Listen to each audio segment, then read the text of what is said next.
We're back with Dick Callahan, and we teased to it last time, Dick. We talked about the Dallas Braden game. Tell me, it was Mother's Day 2010. Mother's Day in 2010, the highlight of my PA announcing. The greatest game I had done before that was the Laker Warriors playoff game in which Sleepy Floyd. Sure. It's easy to say when you're not talking, right? Sleepy Floyd got 29 points in the fourth quarter against the Lakers. It was amazing. As Greg Papa said on the radio that day, Sleepy Floyd was Superman. He really was. But got to the ballpark on Mother's Day, and it's always a nostalgic day because they make references to mothers, and they have people making tributes to their mothers, etc. Well, the interesting thing about Dallas Braden is he was raised by his grandmother. He lived out in the 209 area. His grandmother was, they were living in a motel. It was a story like no other. And Braden had never even pitched one complete game. He had had a checkered career up to that point in time, but he'd never pitched anything close to a complete game. And he'd had a run-in earlier with Alex Rodriguez a week or so earlier, 2 weeks earlier, when Rodriguez was here and he crossed the mound and he actually went on the mound and Braden hollered at him as he was going. He was retreating to first base after a foul ball. But we get to the ballpark, and as people have said over the years, you go to a ballpark, you never know what you're going to see. And the probability is if you go to enough ball games, you're going to see something different every day or some significance. So we're watching Braden warm up, and it was a beautiful day, and a lot of nice nostalgia things with people referring to their mother there, and his grandmother, of course, was there. And he comes out and he starts pitching, and you get 1, 2, 3, 1, 2, 3, 1, 2, 3. Well, that's not uncommon. The first three innings, nobody gets on first base. It's not particularly common, but it's also that's kind of the way they go. Well, around the fourth or fifth inning, now you start thinking. I wasn't thinking perfect game. I was thinking no hitter. Right. I never thought we'd see a perfect game. Right. But we're sitting there, and I'm thinking, now I got to be careful. Yeah. I take great pride in my work, but I also spend a lot of time preparing. Sure. Just as an aside to this, every morning when we have a game, I go on MLB.com and check the roster, see if there's been any changes. Right. So I have the 25 guys against the same 25 guys who were there last night, and they're going to be there. If there needs to be some pronunciation issue, I'd do that. So I'd done my preparation, and I had looked and saw, well, Braden was 3-2 at the time, and I thought he was just a journeyman. He wasn't anything but spectacular. Well, he was that day. Right.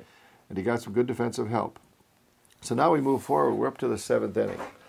We have an interesting situation at the Coliseum because we have a man who works the balls and strikes who's a former teacher from Monte Vista High School. And his name is Chester Farrow, F-A-R-R-O-W. Did he used to do music? Yeah, that's exactly. Exactly. Yeah, he does a show every year. That's right. He'd have I was a kid, he'd have Journey somehow, like the band would come down. Okay, I go, wow. He still does those things. Okay. He's got a show that's coming up in the next couple of weeks. Okay, wow.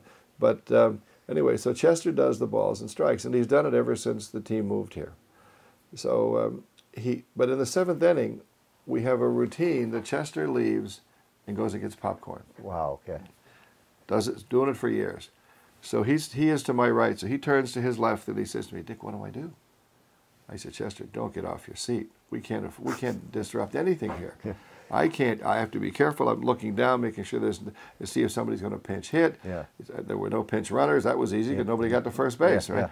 But the only thing you worry about is there been a change, or is the team going to make a defensive change? Because you don't want to announce something that isn't accurate. Yeah. So I said to Chester, "Don't move. You got to stay right there because we can't disrupt anything with Braden at all. We got to pretend that everything is staying intact." And of course, the old superstition is nobody talks to the pitcher when he comes in. Well, some guys do that and some guys don't. Yeah. So Chester waited. He didn't go for the popcorn. Yeah. And he did go in the latter half of the inning after the A's, when the A's were batting. But he now takes credit for Dallas Braden's perfect game because he didn't go and get the popcorn. Right, okay. So it was his contribution to it. Yeah. So Braden gets a couple of more defensive plays that were really, really done very, very well. And he pitches his perfect game. Yeah. So I went down go ahead and pick it up again. Yeah. This is actually the score sheet from the game, and if you look here, I don't know if you can pick that. No, I can see it in general, but go ahead. On the bottom of this is my score sheet, which interestingly enough, you and I were looking at the roster, although it's only 5 years ago. The only people who were on this team are the coaches. Yeah. Mike Gallega was still here. Kurt Young, the pitching coach, is still here, and Ty Waller, who then was bench coach, is now first base coach. And you said Chavez is on TV. Chavez is doing television. It's exactly, everybody else has been traded away. The A's trade? No, that doesn't happen. So this is the official lineup sheet. Yeah. This is my score sheet, which I worked from. But I asked Dallas if he would sign the sheet for me. And I can see that. Yeah. And instead of just writing his name on there, tell him what it says there. It says on there, Dick, thanks for a perfect broadcast. Right, yeah. Which was a wonderful thing for Braden to do. Yeah. So when the Hall of Fame called and they said, would you like to donate your score sheet to the Hall of Fame? Right. I said, I'll be happy to donate a copy of the sheet. They said, no, we want the original. And I said, well, so do I. Okay. So I keep the original. This is a copy. He's made up into this poster. But these are my game notes from the game. Yeah, tell people about that. Like you this mentioned, is what I keep every game, and this is what I use for the wrap up. Right. When the game is completed. Right. So it shows Tampa Bay 0-0-0-0, and that's runs, hits, errors, left on base. Right. And that has the A's 4 runs, 12 hits, no errors, 10 left. The time of the game started at 1:08. The game took 2 hours and 7 minutes, which was really fast. Yeah. The pitchers were James Shields and Dallas Braden. Sure. And Shield was 4-0 Yeah. at that time, playing for Tampa. He ended up 4-1. Braden was 3-2. He became 4-2. And it cuts down here, and it says that it talks about the fact that it was the 19th perfect game in baseball history. Right. So these were notes that I wanted to make and say when the game was over. Yeah. So it was really an experience, and of course, as we said earlier, the word perfect is misspelled. It happens. The printer had some fun with it. Yeah.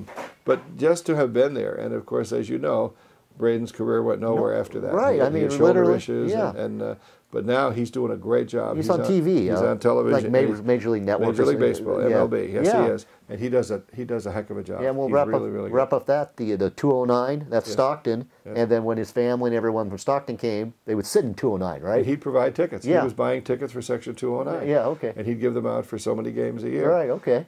And his grandmother liked my announcing so much that while she was there, when he was still with the team, she would bring me brownies. Oh, okay. She brought me brownies all the time. She said, you did such a great job. Yeah, you did such a great job. Yeah, okay, perfect. I said, well, I just did a great job because he did a great job. All I was doing was say what he did. Exactly.